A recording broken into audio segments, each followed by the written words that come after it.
Chers Ivoiriens, chers frères africains, famille, Alassane Ouattara a coulé la Côte d'Ivoire. Aujourd'hui, la Côte d'Ivoire n'est plus debout. Hein. Au temps du fouet, la Côte d'Ivoire était debout. Au temps de Bédier, la Côte d'Ivoire était debout. Au temps de Gueye, la Côte d'Ivoire était debout. Au temps de Gbagbo Laurent, la Côte d'Ivoire était debout. Alassane Ouattara est arrivé aujourd'hui, la Côte d'Ivoire a coulé. La Côte d'Ivoire fait partie des pays qui ont coulé. Oui, chers frères, chers camarades. Même les pays de la sous-région qui sont en guerre, là, ils sont plus debout que la Côte d'Ivoire. Chers frères, chers camarades, on commencer à pousser les bleus. Nous allons rentrer en profondeur. Poussez la déo pour qu'elle puisse arriver loin. Partagez, prenez, mettez dans tous les groupes. Chers frères, chers camarades, qu'est-ce qui se passe? Notre pays a coulé. La Côte d'Ivoire. Écoutez très bien. Ouattara n'est pas un économiste. Ouattara travaillait dans les toilettes des FMI, c'est-à-dire celui qui nettoyait les bureaux. Sinon là, quelqu'un qui est économiste là, il ne peut pas venir faire couler la grande Côte d'Ivoire. La Côte d'Ivoire est remplie de richesses. On ne peut pas faire couler la Côte d'Ivoire comme ça. Écoutez, chers frères. Vous vous rappelez, en 2022, j'ai été le premier à en parler ici. Les risques d'endettement. Mais aujourd'hui, quelques chiffres qu'on quand même à rappeler. À ce rythme d'endettement, nous allons arriver en 2025 à près de 30 000 milliards de francs CFA de dettes, soit à peu près 55% de notre PIB, sans compter d'autres conséquences. Notre dette est tellement inquiétante, notre endettement, que le FMI est venu nous mettre sur ajustement en nous accordant 3,5 milliards de dollars pour nous permettre de gérer la viabilité de notre dette et la viabilité de la transformation économique de notre pays. On est revenu au point de départ.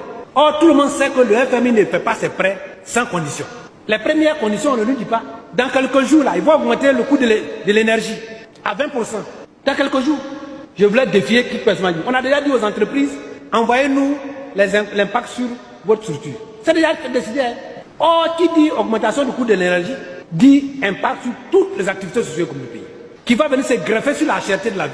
Donc, chers Ivoiriens, chers frères, voilà une des conséquences quand on parlait, on dit non, la dette c'est pour travailler. On n'interdit pas un pays de s'endetter. Mais les autres pays qui s'endettent là, c'est par rapport à la dette intérieure. Quand vous avez une épargne forte, quand vous prenez l'argent de vos concitoyens comme prédit, il n'y a pas de problème. Mais quand vous prenez l'argent de l'extérieur, vous êtes conditionné. Et j'ai écouté tout dernièrement un débat ou bien une interview, et un journaliste de la RTI, je ne vais pas dire son nom, a dit que la dette, ça se dit en bambara, grou, ça dit la corde. Donc ça dit qu'on a la corde au cou. Celui qui a dit, hein, j'ai bien apprécié cela. Grou, grou blanc. Ça dit on a mis la corde dans nos coups et puis on tire. Et aujourd'hui, ce que les Ivoiriens doivent retenir de notre dette, on a à peu près 30 millions d'habitants. Chaque habitant de notre pays là, étranger ou ivoirien, a à son cou 1 million de dettes qui se promènent avec ça. Si on partage là, chacun a son cou, puisque la vie c'est grou, chacun a son cou 1 million de dettes. Donc, si c'est ça qu'on cherche là, bravo. Mais nous au PDCI, on pense qu'il faut faire mieux. Donc, voyez-vous, voilà les conséquences de la dette. On n'a pas dit qu'on ne prend pas la dette pour travailler. Mais si vous devez prendre la dette pour travailler, que vous dépassez les normes, vous êtes soumis. Alors, comme nous avons un coût au cou, la dette, la corde, et on va nous arracher nos terres, qu'est-ce qu'il reste? On va nous tuer comme esclaves pour aller travailler seul. On sera des Kunta Kinte. Nous serons des Kunta Kinte. Ouais, c'est ça. On n'a plus ta terre, on a la dette. On t'a dit, bon, viens travailler pour nous payer. C'est ce qui a mené l'esclavage. Donc, il faut qu'on évite. Vous reconnaissez que Dramane Ouattara, c'est un menteur, non? Il faut reconnaître. Dramane Ouattara doit partir. Il a fait couler la Côte d'Ivoire avant de partir. La Côte d'Ivoire ne fait plus partie des pays debout. Nous avons coulé avec la dette qui est sur la tête de la Côte d'Ivoire. Chers frères, chers camarades, je pense que l'heure est arrivée de dire la vérité aux Ivoiriens. 2025, Ouattara n'est plus là. Qui va payer dette là? Et dette qu'ils ont pris là, on ne sait pas ce qu'ils ont fait avec cet argent-là. Les comptes sont remplis. Alassane Ouattara est devenu multimilliardaire. Un président qui touche 9 millions de francs CFA est devenu multimillionnaire. Non, multimilliardaire de la Côte d'Ivoire. Sa femme est multimilliardaire. Lui, il est milliardaire. Ses enfants sont milliardaires.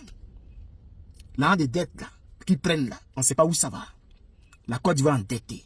Chez nous, il y a pétrole, il y a café, il y a cacao, il y a diamant, il y a manganèse. Ici, je vais citer, on ne va pas quitter ici. Mais malgré ça, là, on est endetté. On est endetté. Chers frères, Gbagbo, Kafissa. Gbagbo était mieux. Voici pourquoi, 2025, là, Gbagbo sera président de la Côte d'Ivoire. Gbagbo a la solution pour les dettes. Lorsque le président Gbagbo est au pouvoir, aux affaires, c'est lui seul qui a réussi à trouver une solution, comment faire pour rembourser les dettes et devenir riche. Ouais, la Côte d'Ivoire est endettée. Gbagbo a réussi à rembourser le crédit qu'on devait et il a rendu la Côte d'Ivoire riche. Voici pourquoi Dramane Ouattara courait pour venir avec la force. Voici pourquoi toutes ces personnes qui ont mis la Côte d'Ivoire aujourd'hui, qui ont fait couler la Côte d'Ivoire, couraient pour venir. Merci au président Gbagbo Laurent. Si c'est chers frères, chers camarades, poussez les bleus, prenez la déo, mettez dans tous les groupes.